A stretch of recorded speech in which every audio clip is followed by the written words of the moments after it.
So today we have to ask ourselves a question. As old as time itself, really.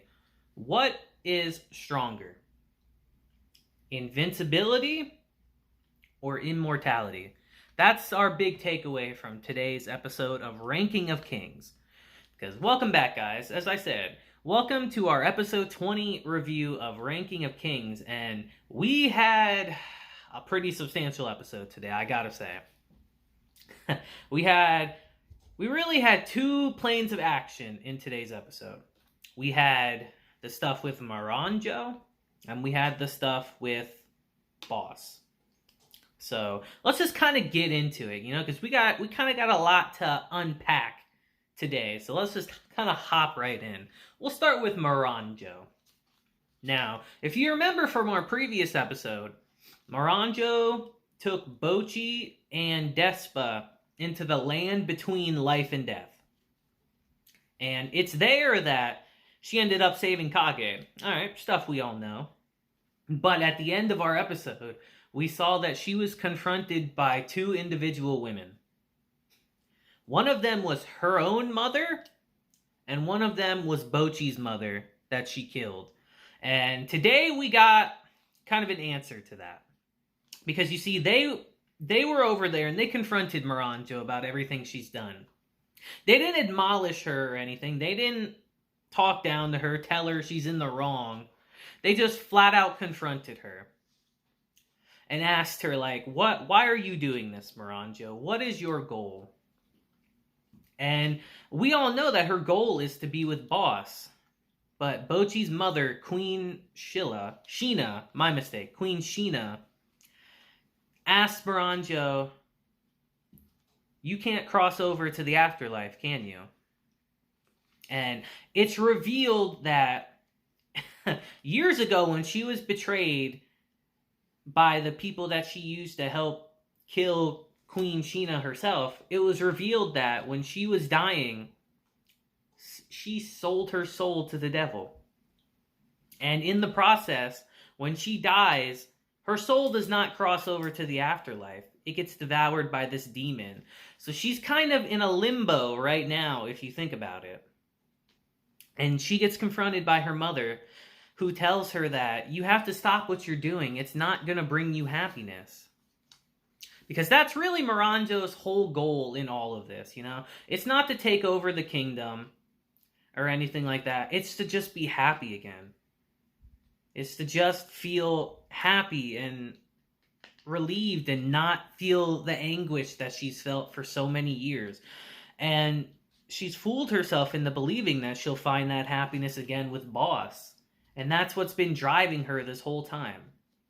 And her mother just tells her that you have to stop what you're doing because you will not find happiness from doing these things. And it really was a powerful scene, honestly.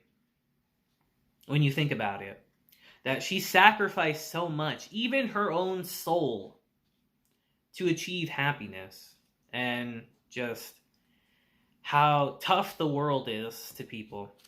It really makes you think. It was quite a hard scene to watch, because she rejects what they're saying. She claims that no matter what happens, if she keeps going down this path, she will eventually find happiness. And it's when she does that she actually forces Despa and Bochi out of the land of between life and death. And they go back to their real bodies. But we see that Daida, who we haven't seen in a while actually, finally finds out who the mirror is. That the mirror is actually Miranjo.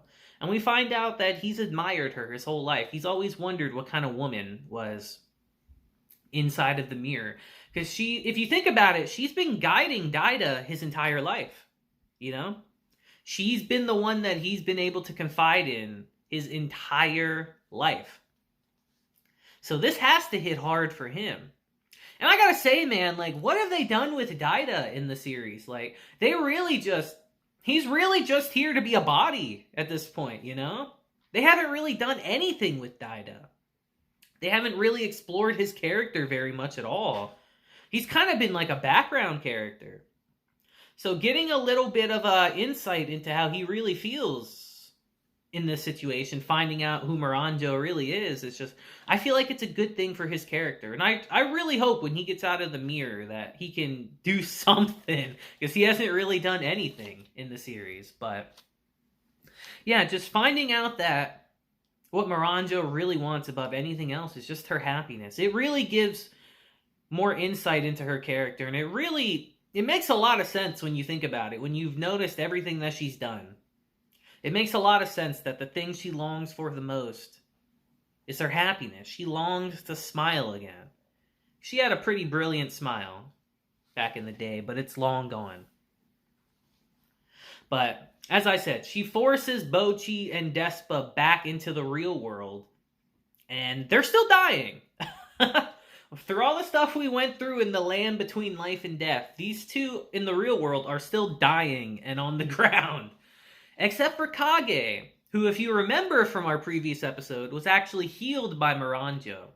So Despa orders Kage to go find the captain of the underworld, because it's revealed that the captain of the underworld actually has a technique that can stop bleeding, and he's their only hope. And so Kage does that, and we find out that the captain has healed himself a bit. And he tries to make one desperate move against Ouken, which fails, of course, because Ouken is kind of unstoppable, if you think about it. He takes out the captain again, and it looks like Kage is going to get taken out again, too. And this is when Boss finally makes his move and arrives on the battlefield. And he's certainly got a presence, let's say that. When he shows up, he makes it clear. But we still don't know what side he's on. That's the thing. And he makes that very apparent. But for some inexplicable reason, he heals everyone. Because it's revealed that Daida actually inherits Queen Healing's power of healing. So Boss is actually able to use that and heal everyone there.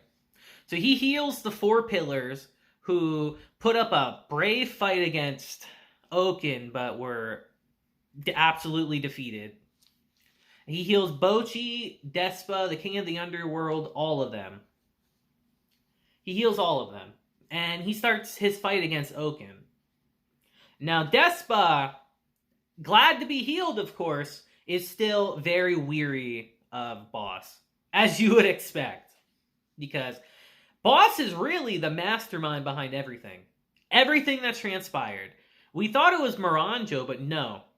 Boss is actually really using her, if you think about it. And I think this episode made that kind of apparent. That Miranjo's goal is to just be happy, but Boss has his own goals. And Despa is very weary of that, to the point where if he can take out Ouken and Boss at the same time, that's what he wants to do. But Boss and Ouken square off, and this is the scene that inspired the beginning of the episode. What wins in a fight? Immortality or invincibility? We put that to the test in today's episode, and I say our answer was pretty definitive, because Boss decimates Ouken. It's not even remotely close, the fight. Ouken, for all his strengths, all his immortality, can't do anything to Boss. Because Boss has the durability and strength of a giant, but it's been shrunk down into Daida's body, making his body virtually impenetrable. Ouken is hitting him with his sword, stabbing and stabbing, and he can't even break through his clothes, let alone his skin. And Boss just quickly decimates Ouken. Like, I wouldn't even really call it a fight. He quickly decimates him, but Ouken keeps regenerating, obviously. So what does Boss do? He figures out he has to subdue Ouken. And that's exactly what he does.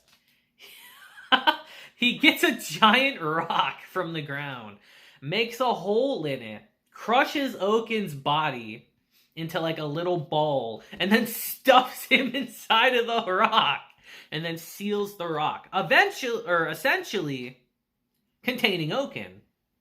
And we think to ourselves, like, oh, it's done. The kingdom's saved. But no. Despa's fears come to fruition. And now Boss stands in front of them as the enemy. And who should confront him of all people? Bocchi.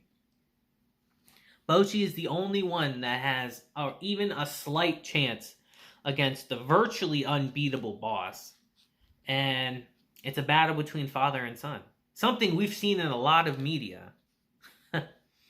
And what a cliffhanger ending, you know? Can Bocchi beat his father? Can he beat the person who's known as the strongest man in the world? We'll have to see in next week's episode. But this was quite a good episode, guys.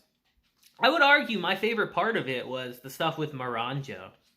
Just seeing how Queen Sheena doesn't even hold animosity towards Miranjo because she found out about her from her mother, and she found out about her tragic past. And I gotta say, that scene really did hit hard. I fully stand by what I said in my last review, that Miranjo is a very complicated character. I really do think that. I think this episode really solidified that fact. But you guys let me know what you thought about this episode in the comments. Can Bocchi beat his dad? Like, I'm sure a lot of you guys already know because you've seen this. So I'm sure you know. So don't spoil nothing for me, but let me know your thoughts in the comments. I'd very much like to hear. But yeah, guys, we had quite a good episode of Ranking of Kings. We are very closely getting to the end of the show. And it's kind of sad because this show has just been an absolute joy to watch. So it's a little sad that it's coming to an end soon. But all good things must come to an end eventually. So, like I said, let me know how you felt about the episode down in the comments, guys. And I think that'll be it for today's episode, you know? So I hope you guys have a great day, week, month, and year, wherever you are. And yeah, just remember to smile.